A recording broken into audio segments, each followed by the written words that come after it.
রাজ্যের গর্ব, মুর্শিদাবাদ জেলার অনুপ্রেরণা।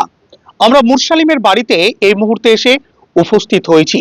মুরসালিমের এই যে সফলতা কিভাবে সম্ভব হলো, বাবা একজন কৃষক, দিনমজুর, মধ্যবিত্ত পরিবার থেকে বিলং করা এই ছেলেটি আগামী দিনেই বা কি স্বপ্ন দেখছে, দেশবাসীকে সহ তার গ্রামবাসী এবং জেলা এবং রাজ্য স্তরে কি বার্তা দিতে চাই সে বিষয়ে আমরা প্রথমত জানার চেষ্টা করব। মুরসালিম, এই যে সফলতা তোমার, এই সফলতার পেছনে সব থেকে বড় অবদান কার? পড়ার সব থেকে অবদান রেখেছে আমার মা বাপ, আমার দাদি, আমার কাকারা, গ্রামের পার্শ্ববর্তী সবাই আমার সাহায্য করেছে পড়া। এমনকি স্যারেরাও সাহায্য করেছিল, ও টাইমেও ভালো সাহায্য করেছিল। তোমার সাথে প্রায় 4,000-এর অধিক পরীক্ষার্থী বসেছিল, কিন্তু তোমার এই যে সফলতা, তাদের থেকে তোমার অন্যতম ব্যতিক্রমী কি চিন্তা ভাবনা ছিল? না, একদম আমি ওটা ভাবিনি যে ভালো, সব থেকে ভালো রেজাল্ট করে দেবো, রাজ্যের তৃতীয় হয়ে যাব, ওটা একদম আশা করিনি, কিন্তু ভেবেছিলাম একটা ভালো রেজাল্ট করব।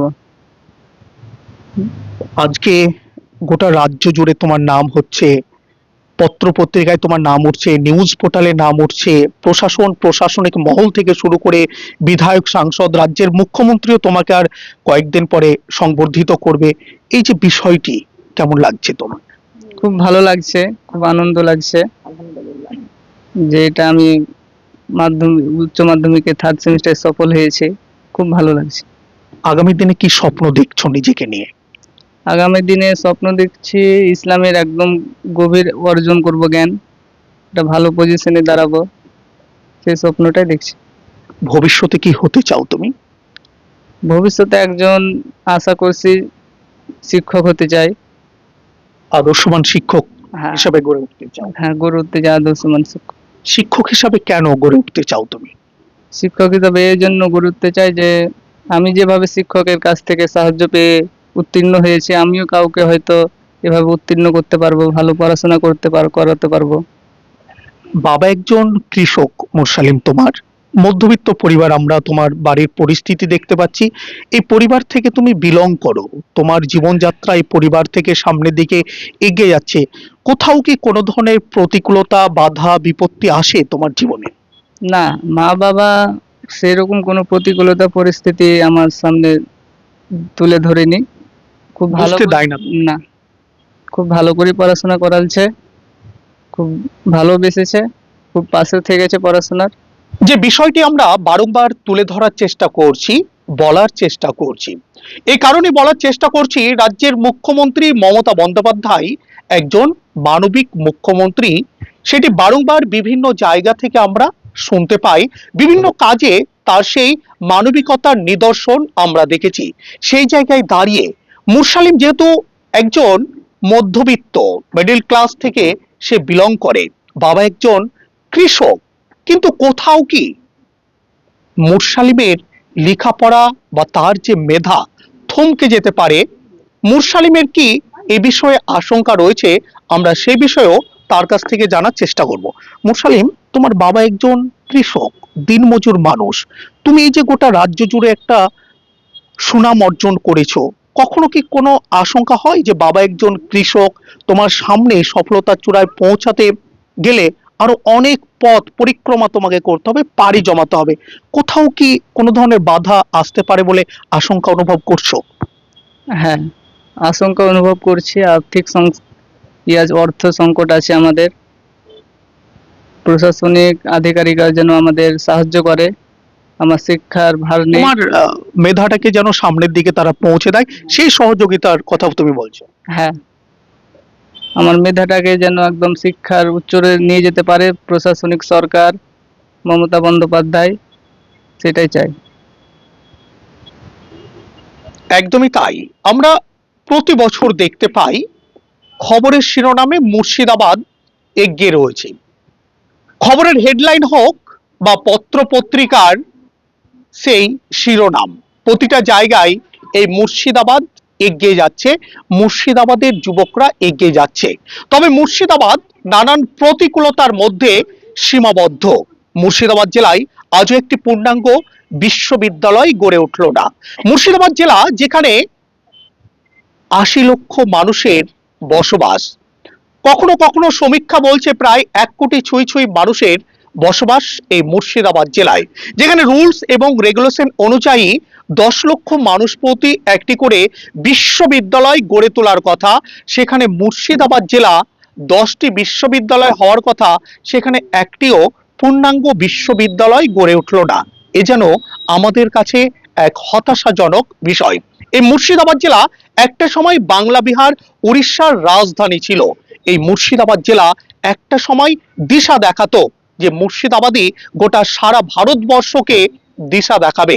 তবে মুর্শিদাবাদ যেন সামনের দিকে আবারও সেই দিশা দেখাচ্ছে মুরসালিমের মতো ছাত্ররা, যারা মাদ্রাসা থেকে লেখাপড়া করে ডাক্তার হতে চায়, আদর্শবান শিক্ষক হতে চায়, এমন অনেক নিদর্শন রয়েছে।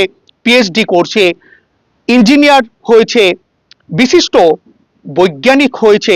তেমনি মুরসালিমের চিন্তা ভাবনা রয়েছে সে সমাজের বুকে সুপ্রতিষ্ঠিত হয়ে একজন আদর্শবান সুশিক্ষিত শিক্ষক হিসাবে গড়ে উঠবে। কারণ তিনি যেভাবে শিক্ষা লাভ করছেন শিক্ষকদের কাছ থেকে, সমাজের হতদরিদ্র নিম্নবিত্ত পরিবার থেকে বিলং করা ছেলেমেয়েরা যেন অর্থের অভাবে কোথাও আটকে না যায়, অর্থের অভাবে তার মেধাটি যেন থমকে না যায়, সেই জায়গায় দাঁড়িয়ে মুরসালিমের চিন্তা ভাবনা, সে হতে চায় শিক্ষক। মুরসালিম এই যে বাবা রয়েছে, মা রয়েছে, বাবা কৃষি কাজের সাথে যুক্ত থাকেন, তিনিও সমাজের এক অন্যতম মেরুদণ্ড। আমরা যেমন বলে থাকি যে শিক্ষকরা সমাজের মেরুদণ্ড, কিন্তু আমি বিভিন্ন সময় বিভিন্ন জায়গায় বলে থাকি যে কৃষকরাও এই সমাজের অন্যতম মেরুদণ্ড। বাবার উদ্দেশ্যে কি বলবে? বাবা অনেক ভালো। বাবা একজন ছাত্রের পাঁজরে থাকা মানে ছাত্রের অনেক সাহায্য করা।